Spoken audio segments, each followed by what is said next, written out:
మా ప్రత్యర్థి మాటకొస్తే 4 బలహీనతలు ఏమైనా ఉంటే బహిరంగంగా ఓపెన్ చేయొచ్చు. నేను ఇస్తున్నాను పిలుపు. నేను పార్టీకి నమ్మకస్తుడిని. నాకు ఒక పరీక్ష పెట్టినా నేను నెగ్గాను. అందుకే నాకు పార్టీలో 3 పదవులు ఇచ్చారు. నువ్వు వైఎస్ఆర్ పార్టీ ఎమ్మెల్యే అయ్యేదాకా నేను పార్టీ గుర్తించి ఇవ్వలేదు. జగన్మోహన్ రెడ్డి గారు నేను ఎమ్మెల్యే చేసిన తర్వాత మీకు తెలుసు చంద్రబాబు నాయుడు గారికి పవన్ కొనుక్కోవడం ఇష్టం, మేనేజ్ చేయడం ఇష్టం. ఆ కోతాలో నువ్వు ఎమ్మెల్యే అయిన తర్వాత నిన్ను లాక్కున్నారే తప్ప నిన్ను నిజమైన కార్యకర్తగా, జెండా మోసిన కార్యకర్తగా నీకు సముచితమైన గౌరవం దొరకలేదనేది అందరూ తెలిసిన సత్యం. ఈరోజు ఎమ్మెల్యే అయినావు, నీ స్వార్థ రాజకీయాల కోసమో ఏదో ఒక రకంగా వెళ్ళావు. అక్కడి నుంచి అప్పటికైనా తర్వాతైనా హుందాతనంగా ఉండాలా. నీ బాసుకు లేని లోకల్ నన్ను ఇది చేయడం అనేది కరెక్ట్ కాదు కదా. నీ బాసుకు లోకల్ ఉందా? నీ బాస్ ఎక్కడుండి పుట్టాడు, ఎక్కడ పోయాడు? ఎక్కడ పుట్టాడు, ఏడ పోయాడు? నీ చిన్న బాస్ ఉన్నాడు, ఎక్కడ పుట్టాడు, ఏడ పోయి ఓటం పాలైనాడు?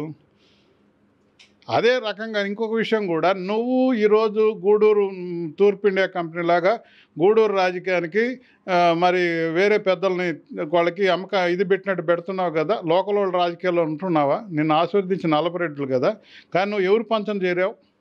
ఏ నాన్ లోకల్ లీడర్ పంచం చేరావు? అక్కడ కనబడలేదా నీకు? నా గాడ్ ఫాదర్లు అని చెప్పుకునే వాళ్ళు నాన్ లోకల్ కాదన్న విషయం నీకు అక్కడ కనబడలేదా? అంటే నీ స్వార్థానికి వస్తే మాత్రం ఏదైనా అడ్జస్ట్ అయిపోతావు.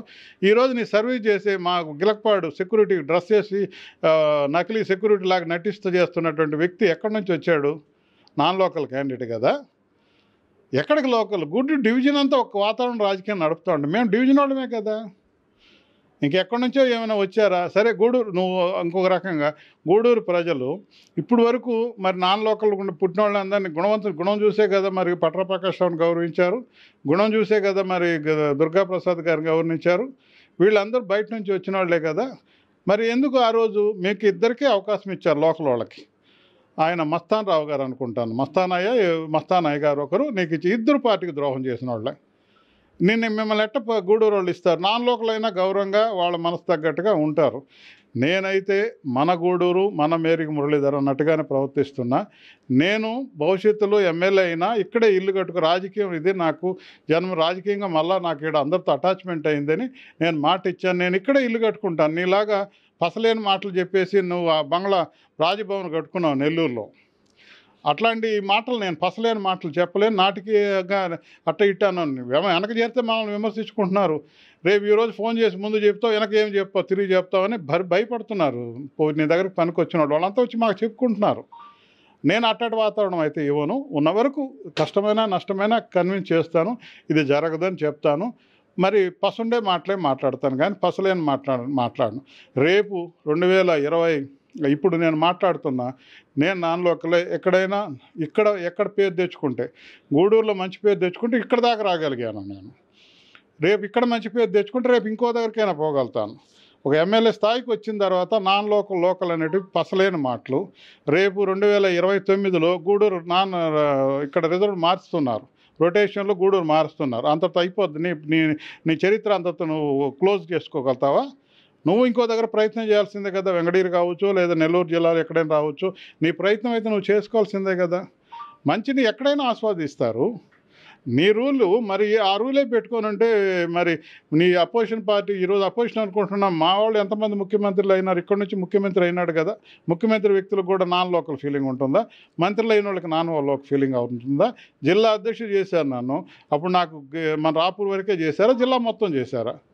జిల్లా మొత్తం చేసిన పార్టీ ఉమ్మడి జిల్లాలో నేను అధ్యక్షుడిగా ఉన్నప్పుడు లేని లోకల్ నాన్ లోకల్ ఇప్పుడు వచ్చిందా? ఆ రోజు నీకు టికెట్ చూపేటప్పుడు నాన్ లోకల్ క్యాండిడేట్ ఇన్ఫ్లుయెన్స్ ఉడతా భక్తిగా నా మాటతోనే వచ్చిందని నేను చెప్పను. కానీ ఉడతా భక్తిగా నేను చేయగలిగిన సహాయం చేశాం కదా ఆ రోజు. నీ మనసాక్షి తెలుసు కదా ఆ విషయం. నీ స్వార్థానికి వచ్చేటప్పటికి ఈ నాటక మాటలు పసలేని మాటలు కరెక్ట్ కాదనేది హుందాతనం రాజకీయాలు చేద్దాం.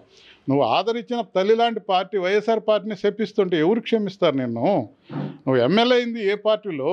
ఈ రోజుకైనా నేను ఎమ్మెల్యే ఏ పార్టీలో అంటే ఏం చెప్పాలి? వైఎస్ఆర్ పేరు చెప్పాల్సిందే కదా. తెలుగుదేశం పేరు చెప్పగలుగుతావా? జన్మలో జరగదని నేను మనవి చేస్తున్నాను. నీకు తెలుగుదేశం పార్టీ నేను గుర్తించలా. నీకు ఇచ్చింది సంస్కృతమైనటువంటి గౌరవం వైఎస్ఆర్ పార్టీలో నువ్వే దాన్ని తన్నుకొని పోయినావు. కాబట్టి నాకు తెలిసినంత వరకు తల్లికి ద్రోహం చేసినా, తల్లి లాంటి పార్టీకి ద్రోహం చేసినా వాళ్ళు శాపగ్రస్తులు అవుతారే తప్ప ఇంకొక భవిష్యత్తు ఉండదనేది నా విశ్వాసం. చూద్దాం. మేము నమ్ముతున్నాం ఆ రకంగా. మరి మించి నువ్వు తెచ్చుకున్నప్పుడు స్వాగతిస్తారు కదా ఎవరు కూడా. కాదు అన్నప్పుడు వీళ్ళు ఇట్లాంటి వాతావరణం ఉంటుంది. బాధేస్తుంది. డివిజన్లో ఉండేవాళ్ళం, గూడూరు డివిజన్లో ఉండేవాళ్ళు కూడా నాన్ లోకల్ ఫీలింగ్ పెడతారు. రేపు పంచాయతీలో ఆడ పంచాయతీ రాజకీయం తప్పితే మళ్ళీ మండలానికి రాకూడదా? మండల భవిష్యత్తు వచ్చినప్పుడు నాన్ లోకల్ గారా? మండలంలో నుంచి కాన్స్టిట్యున్సీకి వచ్చేవాళ్ళు ఆ మండలానికే పరిమితం అవుతారా? కాన్స్టిట్యున్సీలు వచ్చినప్పుడు కాన్స్టిట్యున్సీలో నాన్ లోకల్ గారా? కాన్స్టిట్యున్సీలో మరి ఇంకా జిల్లా పరిషత్ జిల్లా అధ్యక్షుడు లేదా జిల్లా పరిషత్ చైర్మన్ అయిన వాళ్ళు ఒక మండలం నుంచి వస్తారు, మళ్ళీ జిల్లా మొత్తం ప్రాతినిధ్యం వహించడం లేదా? నేను కూతవేడు దూరంలో రాపూరు చెప్తున్నా, నా తండ్రి జన్మనిచ్చిన స్థలం రాపూరు అని సగర్వంగా చెప్పుకుంటున్నా, గర్వంగా ఫీల్ అవుతున్నా. నీలాగా నువ్వు ఏడబుట్టావంటే ఇంతవరకు క్వశ్చనే లేదు. నేను స్ట్రైట్గా అడిగాను, మీ జన్మస్థానం ఏదయ్యా, మీ తండ్రి స్థానం ఏదని చెప్పంటే తండ్రి జన్మస్థానం చెప్పుకోలేని నువ్వు ఓట్లు అడుగుతుంటే నాకు విడ్డూరంగా ఉందని కూడా మనం చేస్తాం. మరిన్ని వీడియోస్ కోసం ఛానల్ సబ్స్క్రైబ్ చేయండి, లేటెస్ట్ అప్డేట్స్ కోసం వాట్సాప్ ఛానల్ ఫాలో చేయండి అండ్ లింక్ డిస్క్రిప్షన్ లో ఉంది.